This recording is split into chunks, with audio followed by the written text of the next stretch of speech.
Good morning, teacher.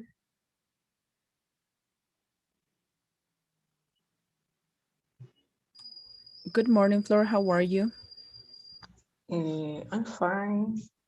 And you? I'm fine too. Thanks for asking. All right, well, let's please continue.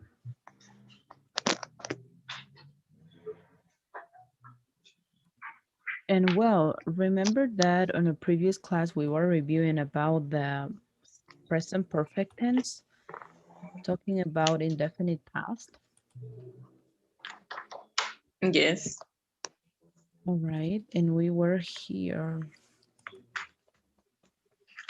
We also reviewed the present perfect with adverbs, Flor. Yes, with adverse. Yes. Okay, and we did the practice, right? No. Um, I did just a practice with present perfect. Oh, okay. All right, so then we stopped here. All right.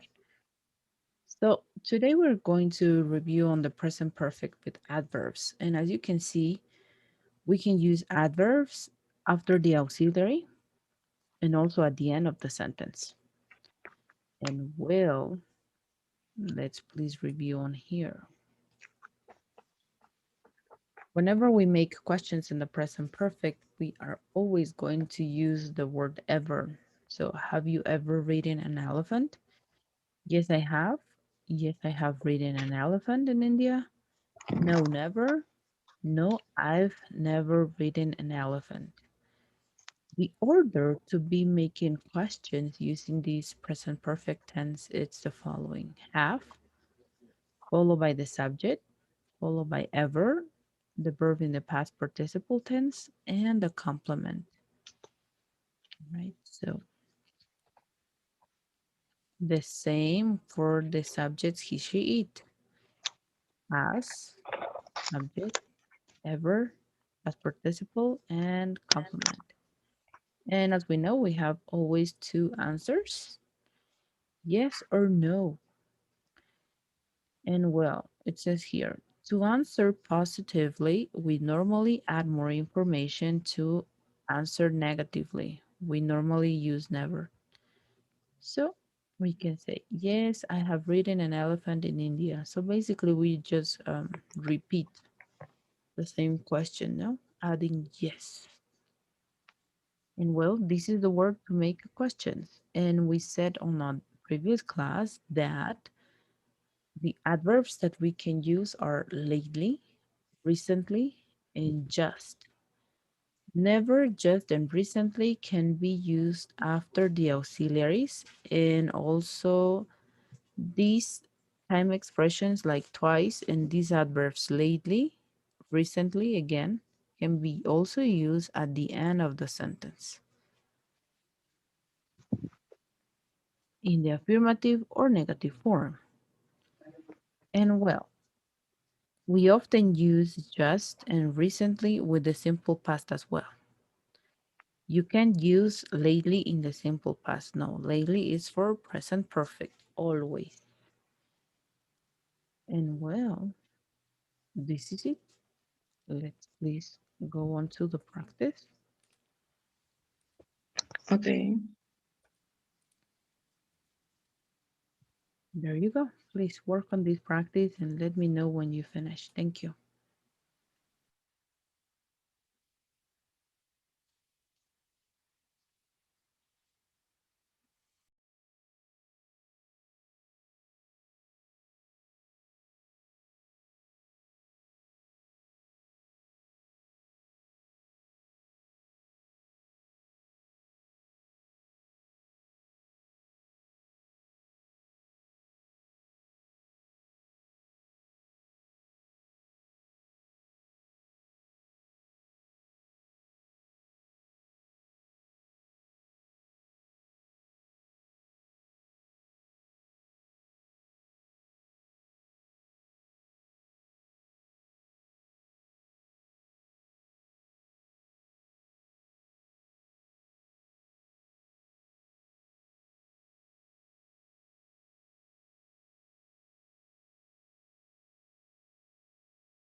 Teacher, I've already finished.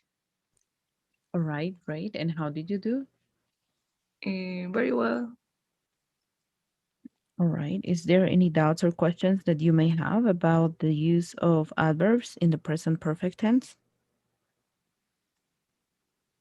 Mm, just um, the difference between just and already when I have to use just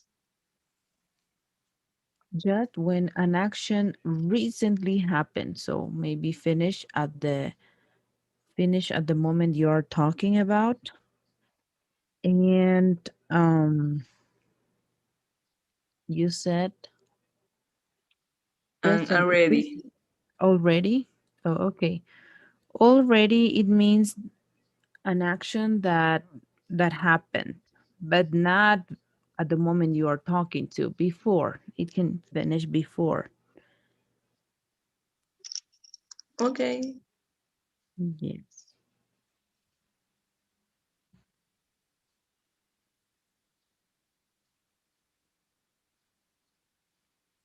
Right. Let's please move on. All right. So now we are going to be reviewing about the use of should and ought to.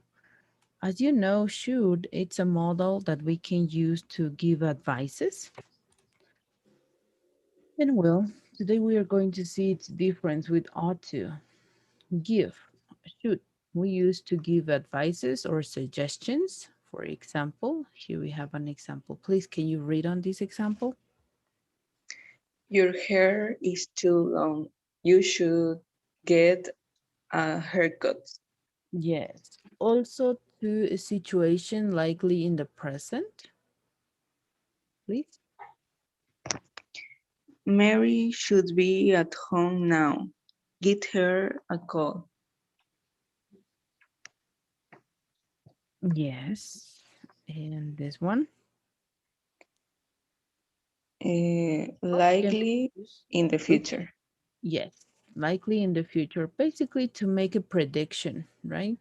Should, please, the example. They should win tonight. They are a And better team. yes, thank you. And also we can use should followed by have in the past participle tense, meaning, please, can you read first on the example? Then I'm going to explain what it means. You should have given your boss the report yesterday when he asked for it. Yes, and the meaning of this example is basically that the subject did not fulfill their obligation in the past or did not act responsibly.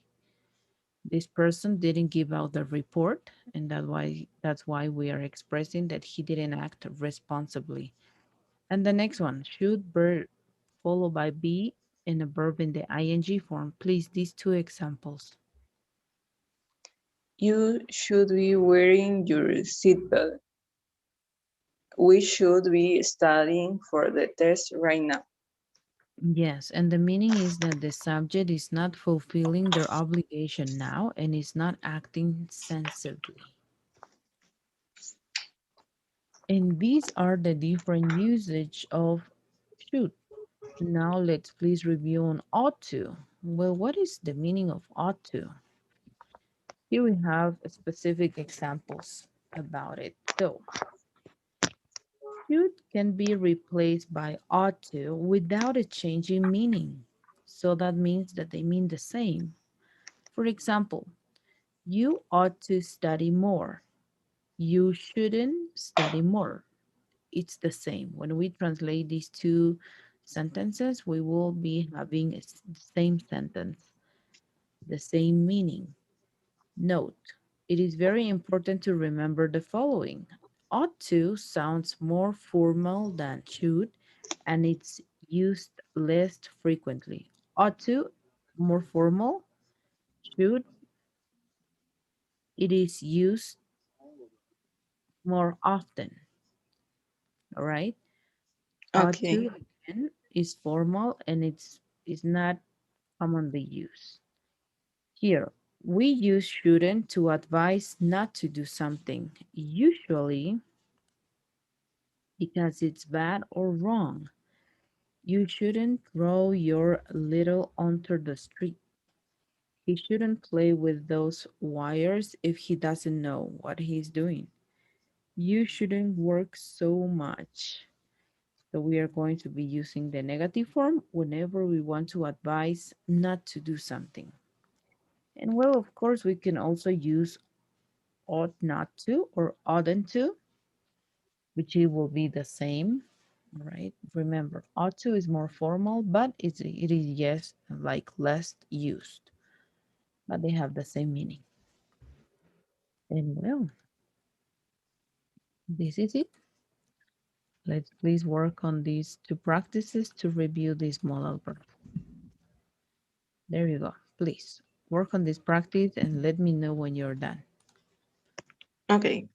All right, thank you.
Teacher, I have done.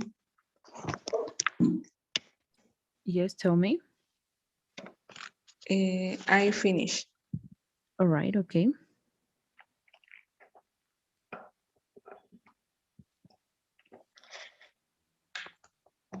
All right, let's please work on the second practice. The second practice is in Kahoot, all right? Okay. And do you have any questions or doubts? No, Okay. just the negative, the of two is of not two. Yes, and the contracted form will be oughtn't to. Okay, okay. All right.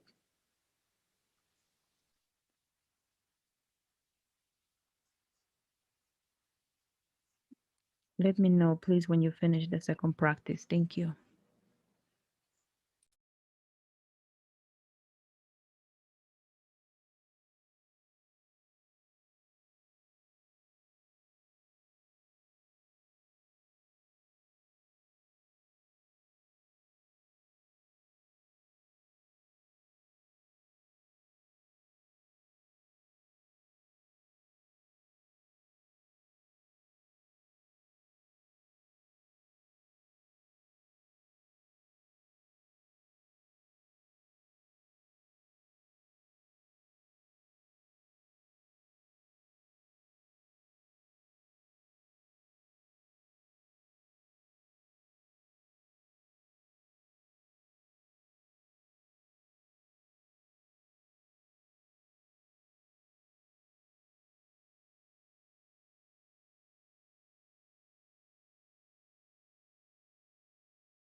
Um, Now I finish.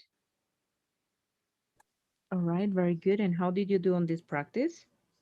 Very well. All right, great. Let's please continue. Well, next we are going to leave behind this conversation for the end, okay? Let's please continue with grammar. In this unit, you're also going to be reviewing the difference between will and going to. And as you know, these two tenses are used to talk about the future. And let's please read on their differences. Will expresses future actions decided at the moment of speaking. So basically, we're talking about immediate decisions. For example, I will have a salad and a fish. Going to expresses future plans decided before the moment of speaking. Okay, this is very important. Before the moment of speaking, prior plans. I am going to visit my aunt next Friday. Here, the other difference. Express a prediction based on a personal opinion or experiences. Predictions without evidence. For example, please can you read on the example? I think Unit will win the game. Yes, united. And here the going to express a prediction based on present evidence. So basically predictions with evidence. This is the difference. Predictions without evidence with evidence. The example, please. Look at those black clouds. It is going to rain. Yes. And will expresses a future fact. For example, The sun will rise tomorrow. yes, that is a fact because we know that every single day sun rises in the morning, right? Here, going to expresses something that it's about to happen. Get back. The bomb is going to explode. Yes. Both will and going to can be used for making future predictions without having a real difference in meaning because whenever you translate these two statements, I think it will be foggy tomorrow, and I think it is going to be foggy tomorrow. The meaning will be the same. We are going to be talking about something that will happen, a prediction that will happen in the future. So the meaning of these two sentences is the same, but the specific use is different, right? Immediate decisions, predictions without evidence, expresses a future fact, will. Go into prior plans, predictions with evidence, and something that is about to happen. Going to. And that's the difference. Do you have any doubts or questions about this? Yes, I don't have clear immediate decision and prior plans. All The right. difference. All right. So immediate decisions, as we said before, so are actions decided at the moment of speaking. For example, right now, something that you are deciding right now, whenever you are talking. And this one, prior plans, are plans decided before the moment of speaking. For example, if you say, I am going to travel to Egypt, that means that you have planned your trip to Egypt maybe a year before, 2 months, 1 month, 1 week ago. But if you say, I will travel to Egypt, this is a decision that you might have taken right now at the moment of speaking without making any prior plans. Okay. Mhm. Any other doubt or question? No, it's fine. All right, very good. Let's please work on the practices. Oops.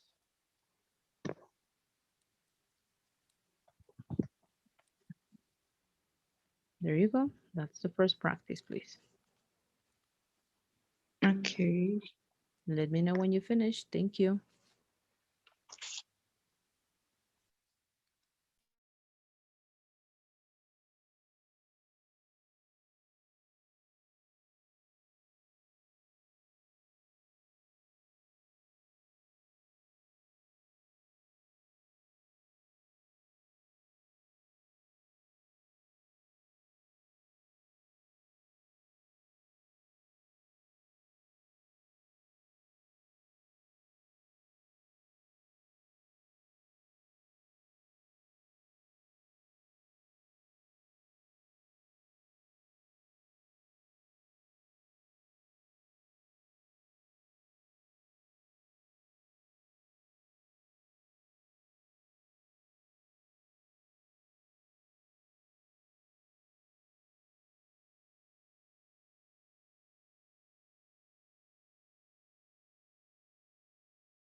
Teacher,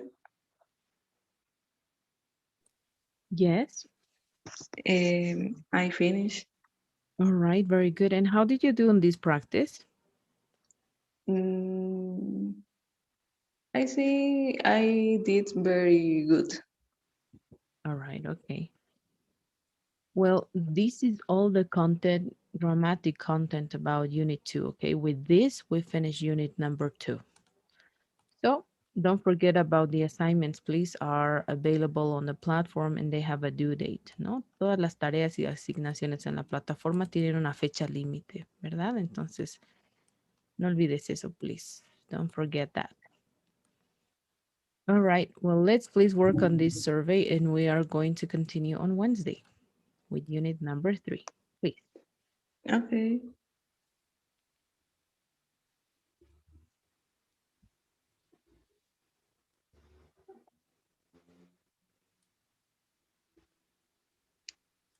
All right, well, thank you very much and see you on Wednesday. Okay, see you. See you. Have a Bye. great morning. Goodbye. Bye.